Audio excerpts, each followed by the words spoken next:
सब छूटेगा। लेकिन यह बात डराने के लिए नहीं कही है। कई लोग सोचते कहां की बातें करने लगे ये। अरे नहीं भाई,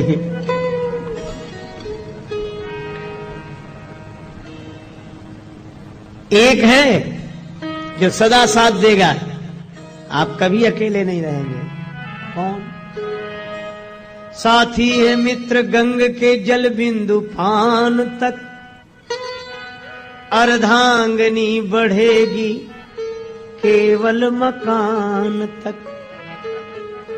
परिवार के सब लोग चलेंगे इस मसान तक, बेटा भी हक निभाएगा तो अग्निदान तक। पर इससे तो आगे भजन ही है साथी, हरि के भजन बिन अकेला रहेगा। इससे तो आगे भजन ही है साथी, हरि के भजन बिन अकेला रहेगा। रे मन ये दो दिल का मेला रहेगा, कायम न जग का झमेला रहेगा। रे मन ये दो।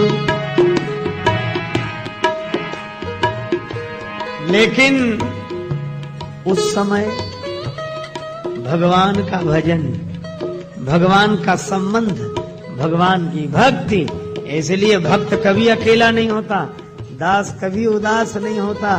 तू अकेला नहीं प्यारे राम तेरे साथ। तुलसीदास जी कहते हैं कि जब कोई नहीं होगा, जबे जमराज रजाय सुते भट ले चली हैं, जबे जमराज रजाय सुते मुहि ले चली है भट बांधी नटैया। तो सांसति घोर पुकारते आरत, कौन सुने चहु और डटैया। तात न मात न स्वामी सखा सुत बंधु विशाल विपत्ति बटैया। एक कृपालु तहां तुलसी, दशरथ को नंदन बंदी कटैया। भगवान, यह स्मरण बेकार नहीं जाएगा। इसलिए दास को कभी निराश नहीं होना चाहिए, भक्त को प्रसन्न रहना चाहिए। जासु नाम सुमिरत एक बारा, उतरहि नर भव सिंधु अपारा। हा हा हा। देखो,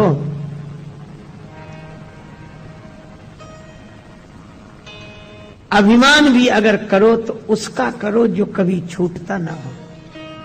तो अभिमान जब करो तो भगवान का किया करो। अभिमान भगवान का। सुतीक्षण जी के पास भगवान गए, दर्शन किया, बड़े प्रसन्न हुए। भगवान ने सुतीक्षण जी से कहा वरदान मांग लो। सुतीक्षण जी बोले हमने आज तक नहीं मांगा, हम जानते ही नहीं वरदान कैसा होता, झूठा होता कि सच्चा। भगवान बोले तो फिर हम वरदान क्या दें? बोले जो आपको अच्छा लगे सो ही दे दो।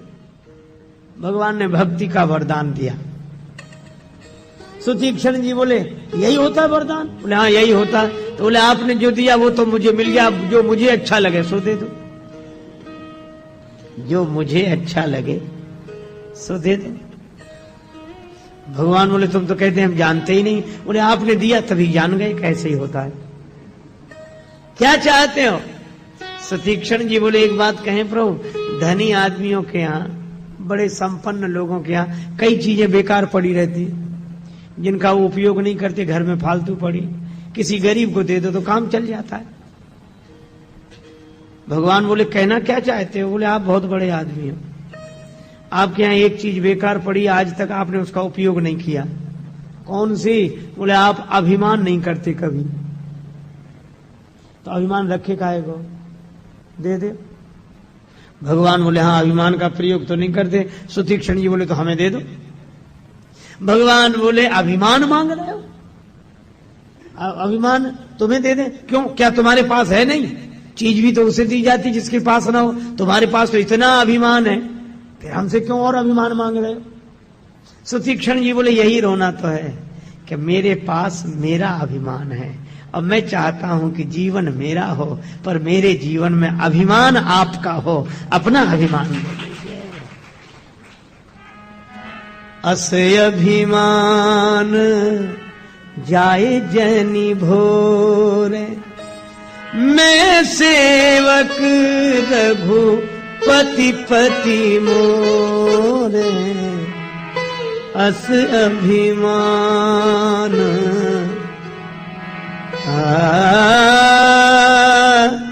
अभिमान राम।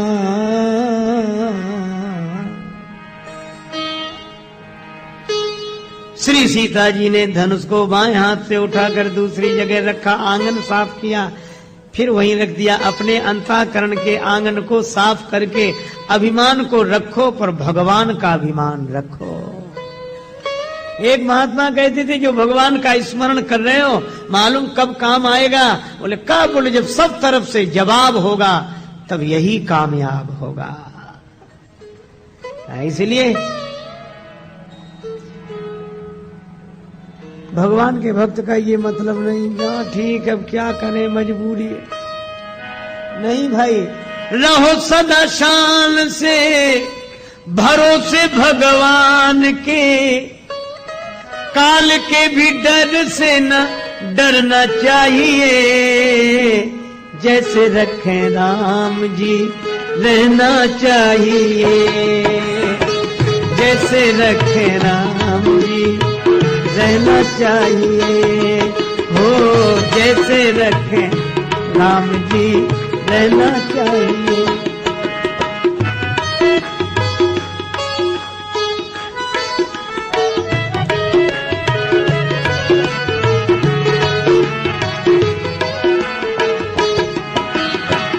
जैसे रखे राम जी रहना चाहिए, जैसे रखे राम जी।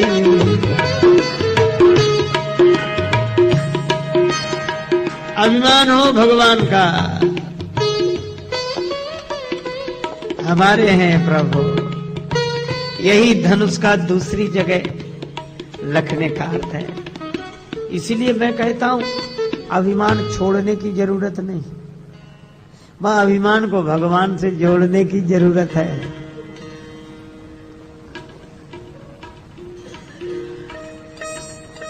एक बार संत तुलसीदास जी महाराज और सूरदास जी संग संग बैठे थे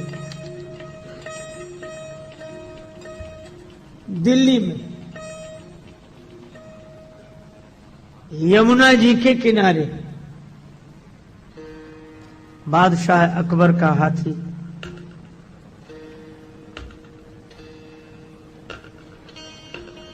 ऐसी स्थिति में हुआ कि काबू से बाहर। घोषणा कराई गई मतवाला हाथी इधर ही आ रहा है, आप लोग जो जहां हो सुरक्षित स्थान पर पहुंच जाए, ये हमारे काबू से बाहर है। सूरदास जी बैठे थे, तुलसीदास जी बैठे थे। सूरदास जी ने सुना, तुलसीदास जी से बोले सुन रहे हो बाबा? तुलसीदास जी बोले हाँ सुन रहे, तो चले। तुलसीदास जी बोले चलो हम भी चलते, कहीं बैठे छिप कर गायब हो। सूरदास जी बोले कि तुम्हें बैठना हो तो बैठो, हम तो जा रहे हैं। तुलसीदास जी बोले हम क्यों बैठे? बोले इसलिए क्योंकि तुम्हारे भगवान तो धनुष्वाण धारी बलवान वीर हैं, और हमारे भगवान तो छोटे से कन्हैया हैं, डर जाएंगे हाथी को देखकर, इसलिए मैं तो कन्हैया को लेकर जा रहा हूं, अब तुम्हारी मर्जी। तुलसीदास जी बोले वैसे तो मैं भी नहीं बैठता, लेकिन अगर भगवान की बात है तो हमें हमारे धनुषधारी पर अभिमान है, मैं यहीं बैठूंगा। सचमुच यह ऐतिहासिक सत्य है। हाथी आया, अज्ञात दिशा में आकर एक बाण हाथी के मस्तक में लगा, हाथी वहीं मूर्छित होकर गिरा, मर गया। बादशाह को पता लगा, उसको बड़ा आश्चर्य हुआ। पूछा क्या हुआ? तुलसीदास जी का नाम लोगों ने बताया तो दरबार में बुलाया और कहा कोई चमत्कार दिखाओ। तुलसीदास जी बोले मैं तो कोई चमत्कार जानता नहीं, और जो चमत्कार हुआ वह तो भगवान की कृपा है। तो बोले उन्हीं का चमत्कार कोई दिखाओ। बोले वो उन्हीं के हाथ है। अच्छा, भगवान भी बड़ा विचित्र काम करते हैं, चमत्कार खुद दिखा देते हैं, भक्त बेचारा पकड़ा जाता है। इसलिए भक्त को लोग महाराज थोड़ा तो आप, अब कई लोग तो कहते हैं उनका हो गया था आपकी वजह से, हमारा क्यों नहीं? हमारा भक्त को लगता है अच्छा मजाक है, करते तुम हो, पकड़े हम जाते हैं। तो तुलसीदास जी जितना कहेंगे नहीं नहीं बादशाह का कैसे मान लो, इतनी बड़ी घटना घटी। अंत में कहानी कहती है कि तुलसीदास जी को बादशाह ने जेल में डलवा दिया, और उस जेल में तुलसीदास जी ने हनुमान जी की प्रार्थना की संकट के समय। ऐसी तो ही न ऐसी बूझिए हनुमान हठीले, साहब कहूं न राम से तो से न उसी ले। तेरे देखत सिंह के सिस मेंढक लीले, हाक सुनत तस्कंध के भय बंधन ढीले। सोबल किधो गयो की भय अब गर्भ गहीले। जो प्रार्थना की, हनुमान जी को भी तो बल याद दिलाना पड़ता, और हनुमान जी को एक बार बल याद आ जाए तो अतुलित बल धाम महेम सही लाभ दे हम, धनुज वन कृशानम ज्ञान नाम अग्रगण्यम। कवन सो कार्य कठिन जग माही, जो नहीं होए तात तुम पाई। ऐसी हनुमान जी की कृपा का चमत्कार हुआ। अनेक बंदर ही बंदर प्रकट हो गए, महल पर टूट पड़े। अरे बादशाह को रहना मुश्किल हो गया, भागकर आगे गया, किले में शरण लिया, और जाते जाते कह गया कि उस महात्मा को छोड़ देना, चमत्कार देख लिया हमने। My guys know that they fly, know that they ride or die. Why they wanna move like that?